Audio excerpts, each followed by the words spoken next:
Paytm और Zomato share को दो शेयर और लेकर आइए स्क्रीन पर, और वो है जोमेटो और दूसरा है पेटीएम। दरअसल पेटीएम ने अपना एंटरटेनमेंट टिकटिंग वाला जो बिजनेस है वो जोमेटो को करीब 2040 करोड़ रुपए में बेचने का फैसला किया है। आज हमने देखा कि जब शुरुआत हुई कारोबार की तो दोनों के दोनों शेयर ऊपर थे। जोमेटो थोड़ा कम चढ़ा था, लेकिन पेटीएम में 5-5.5-6% के आसपास की तेजी थी। लेकिन अगर आप पेटीएम को देखेंगे तो ऊपरी स्तर से करीब करीब 10% नीचे आके कारोबार कर रहा है, और जोमेटो भी अभी थोड़ी देर पहले हम देख रहे हैं कि लाल निशान में आके कारोबार कर रहा है। विवेक, आपसे जानना चाहेंगे मतलब क्या रीजन था कि शुरुआत में ये दोनों के दोनों शेयर चढ़े और अभी गिरावट का शिकार हो रहे हैं दोनों के दोनों शेयर, और इस डील में आप बेहतर वैल्यू किसके लिए दिख रहे हैं, जोमेटो के लिए या फिर पेटीएम के लिए? क्योंकि अब जो अपनी कोर स्ट्रेंथ है उस पर फोकस करेगी पेटीएम। तो अभिषेक, आपको याद होगा जब ये स्टॉक बहुत जबरदस्त टूट रहा था, करीबन 350 में, मैंने बोला कि मैं तो कॉन्ट्रेरियन बायर हूं इसमें, और ऐसे डिस्क्लोजर वो शेयर्स अभी तक मेरे पास पड़े हैं, अभी तक बेचे नहीं है। तो 350 का आज जो भी भाव चल रहा है आपको मालूम है।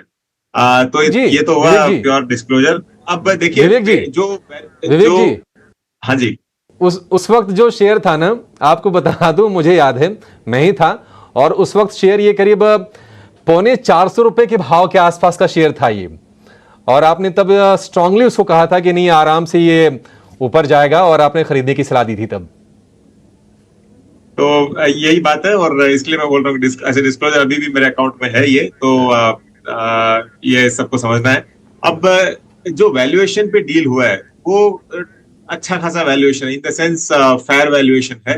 तो इसमें पेटीएम को ये नहीं है कि बहुत कोई ग्रेट बेनिफिट मिलने वाला है, और जोमेटो को ये अब दो एंगल से आपको देखना पड़ेगा। देखिए, पेटीएम सुबह क्यों चढ़ा, एक बार इन्वेस्टर्स को लगा कि हाँ भाई इतना पैसा आ रहा था, हो सकता है कि छोटा मोटा एक स्पेशल डिविडेंड या फिर आपको एक्स्ट्रा डिविडेंड मिलेगा इस साल, पॉसिबिलिटी है करके। लेकिन अभी कंपनी मुनाफे में नहीं आई है, तो ये सारा एडजस्ट हो जाएगा। ये रियलाइजेशन बाद में बाजार को आया, और इसके लिए एक करेक्शन, वो बोलते हैं ना, buy on news and sell on rumours. तो जब डील होने वाली थी तब स्टॉक ऊपर जा रहा था, अब डील हो गई है तो एक बार रिमर खत्म हो गया है। लेकिन लॉन्गर टर्म में अगर कंपनी अपने कोर बिजनेस पे फोकस करती है तो मैंने ये भी लास्ट टाइम कहा था कि 2 बार ये री लाइफ लिया है कंपनी ने, 2 बार रेगुलेटरी चेंजहां जबरदस्त आए थे, और ये तीसरी बार है।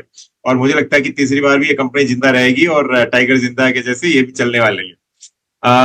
जहां तक जोमेटो का बात है, अब तक जोमेटो था, ब्लिंकिट था, अब एक और नया ऐप आ जाएगा, डिस्ट्रिक्ट। लास्ट टाइम जब ब्लिंकिट को लिया था काफी क्वेश्चन मार्क्स थे, लेकिन जिस हिसाब से मैनेजमेंट फोकस कर रहा है, मुझे लगता है कि इसको भी आप पुल अप कर सकोगे।